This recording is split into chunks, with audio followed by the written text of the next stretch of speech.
Assalamualaikum warahmatullahi wabarakatuh, sahabat maupun rekan tani sekalian, khususnya mitra petani SAS. Pada kali ini kita akan sama-sama mereview tentang penggunaan, peran maupun manfaat daripada keman Japa 01.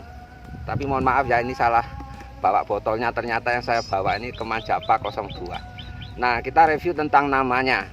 Japa itu memang singkatan dari jagung dan padi, juga bisa disingkat sebagai jamunya padi.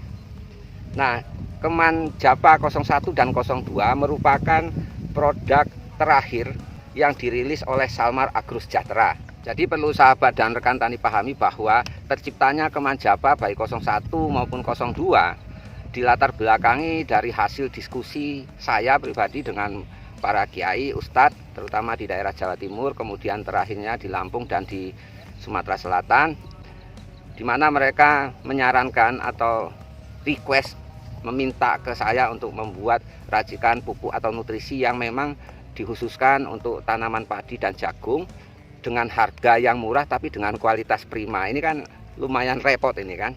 Harganya minta murah tapi kualitasnya maunya yang mewah.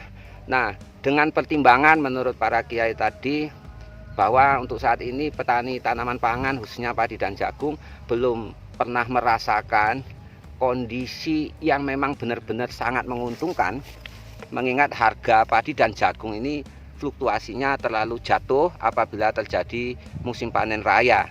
Nah, jadi dengan kondisi itu sepanjang perjalanan dari Jawa Timur pulang ke Medan itu di mobil saya berpikir terus gimana caranya untuk bisa memenuhi permintaan para kiai dan ustadz tersebut. Nah, pada akhirnya ya alhamdulillah mungkin Tuhan memberikan kuasa kemudahan sehingga saya bisa menemukan beberapa bahan yang nantinya akan kita satukan, yang pada akhirnya bisa terciptalah keman Japa 01 dan 02. Nah, untuk keman Japa 01 bahwa kandungan utama di formulasi yang ada di botol keman Japa 01 ya, kalau 02 nanti kita review berikutnya, itu ada unsur makro baik primer maupun sekunder yang dilengkapi dengan hormon perangsang tumbuh. Mengingat untuk tanaman padi dan jagung ini lebih menghendaki adanya hormon ataupun zat perangsang tumbuh. Nah, untuk unsur makro yang terkandung di dalamnya bisa dalam bentuk hara sangat tersedia dan dalam bentuk senyawa organik yang memang apabila diaplikasikan ke tanaman bisa langsung masuk ya secara proses fisiologi dan masuk ke jaringan tanaman, itu sudah menjadi bahan jadi atau bahan energi bagi tanaman baik padi maupun jagung. Adapun unsur hara yang sangat tersedia di situ adalah nitrogen, kemudian fosfat dan sedikit kalsium. Namun fosfat di sini ada yang dalam bentuk hara tersedia dan ada yang terangkum atau terkandung pada asam amino yang berasal dari protein nabati. Nah, kemudian dengan kondisi tersebut ada tambahan juga kalsium, di mana kalsium ini juga nanti akan membantu pada proses yang kita tujukan dari formulasi keman Japa 01. Di sini juga ada dua kandungan hormon perangsang tumbuh. Yang pertama adalah auksin dan yang kedua adalah sitokinin. Nah, kita tidak melibatkan banyak hormon karena supaya dengan aplikasi Japa 01 itu akan terfokus pada fase pertumbuhan tanaman, terutama dalam hal pembentukan anakan padi. Nah, maka hasil dari penerapan teman-teman petani SAS di lapangan dengan aplikasi Japa 01 pada tanaman padi itu luar biasa cepat untuk pembentukan anakan. Bahkan di umur 35 HST sudah rata-rata anakan yang terbentuk di atas 30 batang. Nah, apalagi beberapa teman-teman sudah coba pada waktu persemaian, satu kali aplikasi penyemprotan dan alhamdulillah setelah pindah tanam di umur 20-25 HST anakan sudah di atas 25 batang. Nah, kalau kita melakukan aplikasi Japa 01 pada waktu persemaian, maka itu akan menghemat aplikasi pada saat pindah tanam. Karena kalau panduan saya, apabila aplikasinya itu setelah pindah tanam 3 kali di umur 10 HST, 20 HST, dan 30 HST. Dengan aplikasi Japa 01 diharapkan pada umur 35 HST, tanaman sudah harus kita hentikan untuk pembentukan anakan, mengingat kita akan berlanjut pada proses pembesaran anakan agar kualitas anakan itu lebih seragam, lebih jagur, dan lebih produktif dalam pembentukan malai. Karena kalau di atas umur 35 HST, tanaman padi kita masih sibuk ngurusin pembentukan anakan, maka fokus untuk masa primordia menjadi terlambat dan kurang seragam dalam proses munculnya malai serta tingkat kualitas dari malai yang dihasilkan. Nah, sahabat dan rekan tani ya, kadangkala kita kan sering melakukan aplikasi nutrisi yang dilengkapi dengan banyak hormon. Kadangkala saya temukan dalam satu botol itu ada 8-12 hormon, sehingga kondisi tersebut memang akan memacu pertumbuhan tanaman, tapi tidak terfokus pada tujuan aplikasi dari nutrisi tersebut apabila tidak adanya fokus dari penggunaan nutrisi tadi. Kalau Japa 01 memang difokuskan untuk pembentukan dan merangsang titik tunas maupun titik percabangan daripada tumbuhan ataupun tanaman. Jadi buat sahabat dan rekan tani, bahwa hormon perangsang tumbuh ataupun ZPT ataupun hormon yang memang dihasilkan secara alami oleh tumbuhan, hampir kesemuanya akan merangsang pertumbuhan tanaman. Hanya saja dari semua tugas dan tanggung jawab hormon tadi ada spesifikasi khusus di mana hormon tersebut lebih cenderung merangsang A atau B atau C.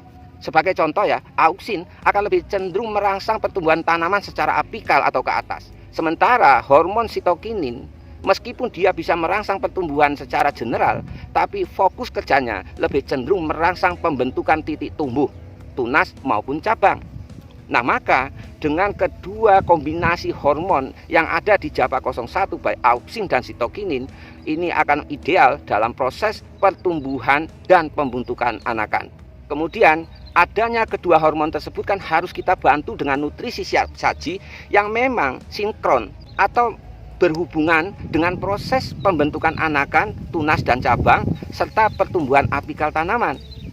Dan unsur-unsur hara tersebut seperti yang saya jelaskan, di mana untuk memicu ataupun merangsang terjadinya pembentukan titik tumbuh ataupun tunas ataupun anakan ataupun percabangan. Unsur hara esensial yang paling dibutuhkan adalah nitrogen, fosfat, dan sedikit kalsium ditambah boron. Nah, maka unsur-unsur hara tersebutlah yang terdapat di Keman Japa 01. Namun demikian, kalsium yang ada di Keman Japa 01 memang sedikit kita berikan karena di situ ada unsur fosfat yang lebih dominan sehingga diharapkan tidak terlalu mengganggu peran fosfat dalam proses pembentukan jaringan baru atau sel-sel baru yang berhubungan dengan masa atau periode pembentukan titik tumbuh, tunas maupun percabangan. Hanya saja fosfat lebih banyak yang kita bagi dalam dua bentuk.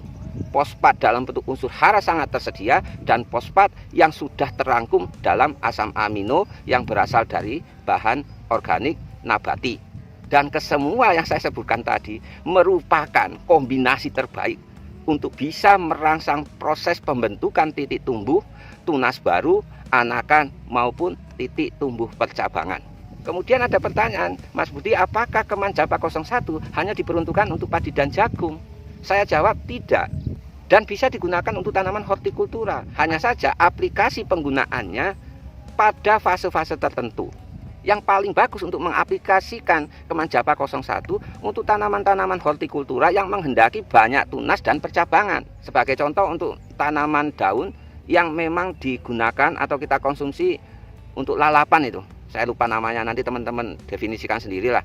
Nah, kemudian pada tanaman cabai bisa menggunakan Keman Japa 01. Karena tanaman cabai punya fase-fase tertentu secara periodik dan berkala untuk membentuk titik-titik tumbuh percabangan. Mengingat tanaman cabai ini hasil panennya sangat tergantung dari jumlah cabang yang dibentuk.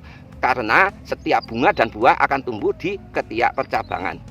Hanya saja dalam penggunaan Keman Japa 01 teman-teman juga harus hati-hati. Karena kalau sering menggunakan Keman Japa 01 di luar momentum pembentukan percabangan, akan membuat cabangnya rimbun, rame, tapi lupa berbuah.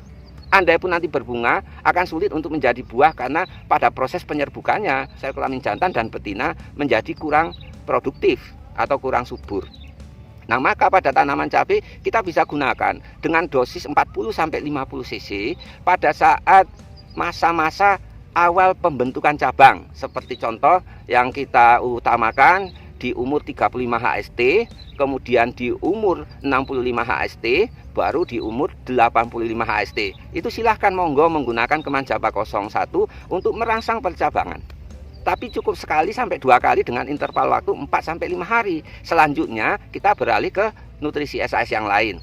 Nah, saran yang paling penting dalam penggunaan Japa 01 di tanaman cabai atau tanaman penghasil buah yang memang mengandalkan tunas dan percabangan seperti cabai tadi, apabila kita melakukannya, saya sarankan dan bahkan saya wajibkan harus disertai dengan Salmar dan Saka, supaya nanti pada proses pembungaan dan penyerbukan tidak seperti yang kita takutkan resikonya terhadap kerontokan bunga dan bakal buah.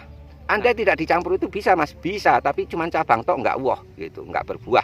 Andai pun berbunga dan berbuah nanti lebih gampang rontok. Nah, kemudian kalau untuk tanaman penghasil daun seperti daun lalapan tadi, saya sudah ingat tapi lupa mengucapkannya ya. Pokoknya kalau kita beli makanan yang sifatnya lalapan, itu selalu ada itu. Oh, kemangi ya. Seperti contoh daun kemangi, itu Saka tidak perlu disertakan, cukup dengan Salmar, kemudian Keman Japa 01. Jadi sahabat dan rekan tani, dalam setiap fase atau proses pertumbuhan, terutama tahapan-tahapan peralihan pertumbuhan itu, setiap tanaman membutuhkan fokus suplai nutrisi hara serta hormon yang juga spesifik. Nah, karena itu Japa 01 lebih spesifik untuk pembentukan titik tumbuh, tunas baru ataupun anakan baru dan titik percabangan. Nah, kemudian saya lanjutkan untuk penggunaan dosis minimal 50 cc per tangki untuk tanaman padi dan jagung, kapasitas tangki 16 liter. Meskipun teman-teman banyak yang melakukan dengan dosis 2 kali lipatnya, antara 100 bahkan ada yang 200. Mungkin karena harga Japa ini murah ya, 1 liternya hanya 60.000 eceran ke petani. Nah, dan hasilnya juga nggak overdosis, malah lebih bagus lagi dan lebih cepat dalam proses pembentukan anakan. Tapi saran saya dosis minimalnya untuk padi itu ya 50 cc per tangki. Lebih dari itu ya monggo, yang penting kuat dompetnya kan gitu toh. Nah, kalau untuk tanaman horti yang memang membutuhkan percabangan yang banyak ataupun tunas yang banyak, kita gunakan dosisnya 40-50 cc per tangki 16 liter.